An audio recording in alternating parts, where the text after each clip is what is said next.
Sudah tapi belum.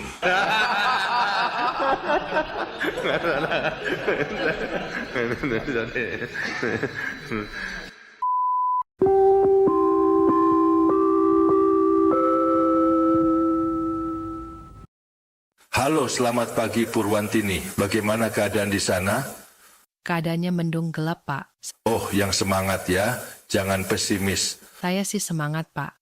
Cuma khawatir jemuran saya dari kemarin belum kering. Oh ya, sekarang baru rame ijazah palsu. Kalau diperkenankan saya mau tanya. Dulu kamu perguruan tinggi di mana ya? UGM, Pak. UGM di Jogja. Iya, Pak. Wah, hebat. Biasa aja, Pak. Sudah jadi tradisi keluarga kami di UGM. Adik dan kakak saya di UGM semua. Hebat sekali. Apanya yang hebat, Pak? Dulu saya di UGM jualan bubur ayam kok. Adik saya jualan rujak es krim di belakang UGM di utara Selokan Mataram. Oh, Suami saya, Pak, yang di Fakultas Kehutanan UGM. hebat dong, satu alumni dengan mantan presiden kita. Biasa aja, Pak. Dia jadi satpam di sana kok, Pak. Oh, tidak apa-apa. Dari UGM dia ke ITB, Pak. ITB? Iya, Pak, Institut Tambal Ban.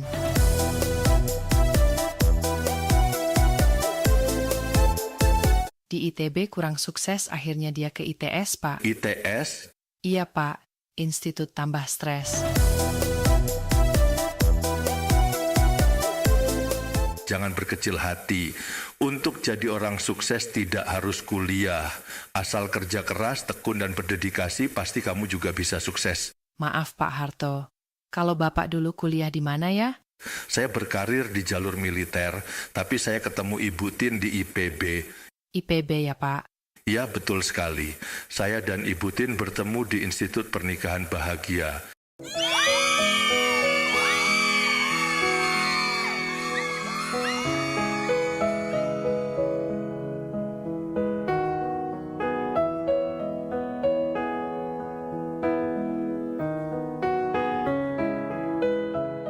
Sekarang lagi rame ijazah palsu, Pak. Menurut Pak Harto bagaimana? Masalah ini memang lagi rame diperbincangkan. Sedikit banyak juga menyita perhatian publik, cukup bikin gaduh juga. Republik ini punya masalah lain yang lebih besar dan lebih bermutu dibandingkan hanya mengurusi daripada ijazah palsu. Tapi kalau tidak diselesaikan dengan tuntas, akan terus menggantung dan menimbulkan kegaduhan, Pak. Maka daripada itu, ini adalah waktu yang tepat untuk menyelesaikan polemik daripada ijazah palsu ini sampai sejelas-jelasnya bahwa itu asli atau palsu, karena publik juga menunggu. Benar sekali, Pak. Apalagi buat kami kaum wanita. Kami lebih suka kepastian, bukan gombalan. Sebenarnya kedua pihak yang berpolemik itu bisa duduk bareng untuk menyelesaikan daripada masalah ini. Sepertinya mereka menyelesaikannya secara hukum, Pak. Ya tidak apa-apa, yang penting terbukti asli atau palsu. Di zamanku dulu, gelar sarjana, master atau profesor itu merupakan pencapaian dari ketekunan dan kerja keras. Harus menyelesaikan kuliah, lulus ujian skripsi, tesis, atau disertasi, baru dapat gelar. Sekarang orang bisa beli ijazah, asal punya uang. Makanya menteri-menteri zaman Bapak orang pinter semua ya, Pak. Dulu saya mengirimkan daripada Pak Habibie untuk belajar ke Jerman.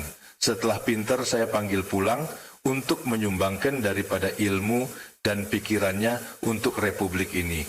Pada tahun 1985 kita sudah bisa membuat daripada pesawat sendiri, yaitu CN235, dan dibeli oleh negara lain juga. Sekarang bikin mobil aja nggak jelas wujudnya, padahal katanya sudah banyak yang pesan toh. Sekarang biaya kuliah juga mahal, Pak. Zamanku dulu, biaya kuliah di PTN juga murah. Tapi untuk dapat diterima harus lolos seleksi yang ketat lewat Sipenmaru atau UMPTN.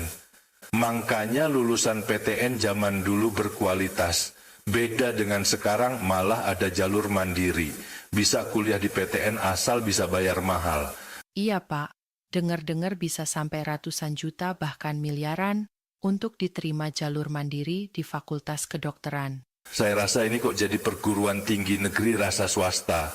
Negeri tapi swasta, kayak sudah tapi belum. Saya usulkan kalau mau cari cuan lebih banyak, mending perguruan tinggi negeri misalnya UI, buka kampus lagi namanya Universitas Swasta Indonesia, khusus yang bayar mahal. Atau buka cabang saja, UI cabang Bekasi, UI cabang Tanjung Priok, atau UGM cabang Solo. Dengan begitu cuannya kan lebih banyak. Wah, saya jadi pingin kuliah, Pak. Kalau kamu mau kuliah masih bisa. Coba daftar di universitas terbuka. Iya, Pak. Saya mau, Pak. Kamu mau kuliah di jurusan apa? Teknologi kayu, Pak. Izinkan saya memberi nasihat kepada seluruh mahasiswa dan sarjana di Indonesia bahwasannya kalian lulus dari fakultas dan jurusan apapun dalam kehidupan sehari-hari, nanti kalian akan dihadapkan pada ujian ekonomi. Baiklah, Pak. Terima kasih atas pencerahannya. Kita bertemu lagi di podcast berikutnya ya, Pak. Sama-sama. Sudah tapi belum. Sudah tapi belum.